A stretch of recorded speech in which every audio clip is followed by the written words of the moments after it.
So, Pyrocynical has officially responded. Now, we didn't post a YouTube video or anything like we were all expecting him to, or at least I were expecting him to do that. He's instead posted it on Reddit, so we're going to take a little read through it. Now, obviously, at this point, he's talking about Ivory, the person that has been talking about on Twitter how he wasn't doing this for clout or anything, but the further in we read, you'll realise that was just a complete lie. I want to set the record straight with you all and share the truth. This accusation is 100% false and incredibly irresponsible. I'm not denying that in the past I took part in conversations with others that many of you will understandably consider to be weird. You damn fucking right, Pyrocynical, it's pretty fucking weird. You know, getting people to fart on you and shit, it's not the most normal thing, but because you're one of my favourite YouTubers, I'll let it fucking slide. It was careless of me to not consider who was behind the roleplay / art sharing, and I take full accountability. But these exchanges never amounted to anything other than fantasy roleplay. I've never sent or solicited a nude or IRL content. Now, from what we've seen from Ivory's tweets and stuff, that is pretty much true. Like, Ivory never provided any proof of him actually making any moves on him or anything. Any of that weird shit. I've never tried to engineer an illicit encounter or lure anybody into anything. I've never been... Fuck, I can't read. What's wrong with me? I've never tried to engineer an illicit encounter or lure anybody into anything.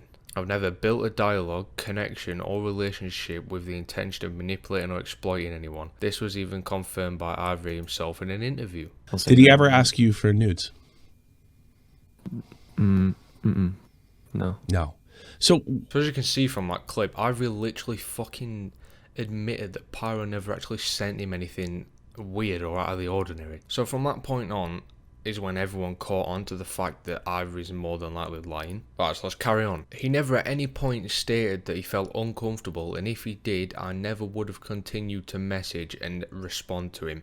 Every exchange between Ivory and I was fully consensual and reciprocal. So from the screenshots, it does seem like that. Like, it does not seem like Pyro's lying, because in the screenshots that Ivory quote-unquote exposed Pyrocynical for, Ivory seemed more than willing to be taking part in that conversation. He never once disclosed the fact that he was 15 at the time these exchanges was commenced, which, from what we've all seen, is probably true, because whenever anyone asked for proof that Pyro knew his age, he was like, oh, he knew. And I ain't got any photo proof, he just knew. Which everyone started to find fishy. He didn't include his age in his bio until he was 16, but I was not on Twitter between 28th of December 2016 until 29th of June 2017 as I was suspended. Now, I can confirm this because I've pretty much followed Pyro on every Twitter account he's had, and I don't remember him ever being on Twitter really throughout 2017 or like the end of 2016. Moreover, individuals have since come forward contending that Ivory would be disingenuous about his age to proactively gain entry to other fantasy roleplay groups. So pretty much what that means is that he used to lie about his age to get into 18 plus groups where they would talk about that shit. So in the end, it's his own fault even if he did feel uncomfortable with it, like he's not supposed to be in there. So on screen right now there's a tweet that Pyro linked. It says, at this point we knew Kraz is trustworthy since he has provided us with a lot of evidence. I took this to DMs with him and he told me that Ivory had lied about his age to Pyrocynical and also to some of his own friends. And then these are some pictures of the messages. I'll leave them up on screen for a quick second so you can read them. And then there's also another tweet underneath it that says, I was around back then and he would always claim to be 18 years of age. You can't reverse your age years later and then claim that an unsuspecting Pyrocynical is all of a sudden predatory because he lied back. I'm really confused by Ivory's inconsistency. Trust me, Pyro mate, a lot of us fucking are as well. Which is honestly part of the reason why we didn't fucking believe him in the first place. I mean, in my first video, I did say to keep a neutral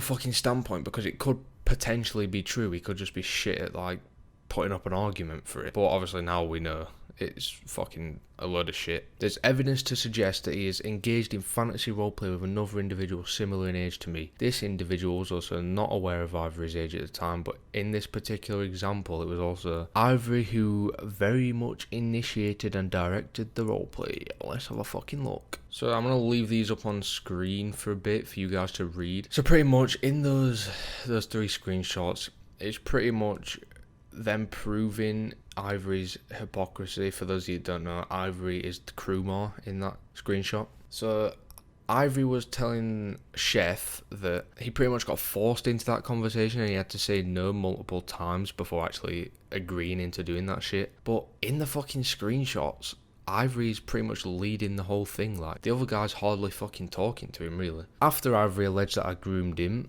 this individual then reached out to him to apologise for any hurt that he may have inadvertently caused him. To which Ivory responded, "No, you're fine, I don't care." Why does he not care in this instance? Why does he remain unaffected by a similar interaction with others, yet feel the need to single me out and character assassinate only me on social media?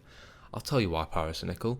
Because Twitter is a fucking place where everyone does anything for 5 fucking minutes of attention on the internet, pretty much. It were pretty much obvious from the start, like, he would try so hard to prove to people that he weren't doing it for clout that it almost made it obvious that he was doing it for clout. And I hate using the word fucking clout because whenever I say it, it reminds me of rice gum. 广场的抗议活动 Chingchong 在中国大陆俗称为6·4事件帮汪桑森网实际上是6·4碰场举行学生为主导的示威 Furthermore, if he is as angry, confused and sad as he claims to be, why has he been in friendly contact with me right up until September of this year? Now that is something I did not fucking know and something that Ivory failed to fucking mention. He's been talking to Pyrocynical until September of 2020, which is fucking mental. Like, Ivory played it off as if he hasn't talked to him since 2017 because of how fucking traumatized they were and shit. During the interview mentioned earlier, he was confronted with evidence that he sent King Cart to someone else. He initially claims it was him, but then backtracks claiming he has no recollection. So, what's the deal with this? That was shit I sent. And You did send that to him? I don't know. I honestly have no recollection of it, and I don't even specifically know who Reddit Moments is. So you're saying you have no idea who this person is? Let's see how Lou knew their account. No. April 2017. Their account. So you're not saying you know they are. Okay, and this looks very similar. This looks very similar. I probably know. Yeah, you're not saying you don't know them, but off the top of your head, let's be clear. Yeah, off the top of my head. So is he mistaken? But I know that, was he mistaken? Or are you telling people you're 18? Back in 2017. Yeah, he was. Oh, I was not saying I was 18. So yeah, that's pretty much it for today's video, boys. In my opinion, Ivory, just something needs to happen to him. Pyro needs to do something to him, like sue him or some shit, because you can't let people get away with this shit scotch-free. It's just not fucking right to falsely accuse people. Like, in that interview, the little clip that I just played, you can tell he don't sound confident. You can tell he's not 100% standing by what he's saying. But yet he continues to lie. So, Pyro, honestly, if you ever see this, you probably won't. But if you do, you should definitely look into doing something. So that's it for today's video, boys. Thank you for watching, and I'll see you very soon. Goodbye.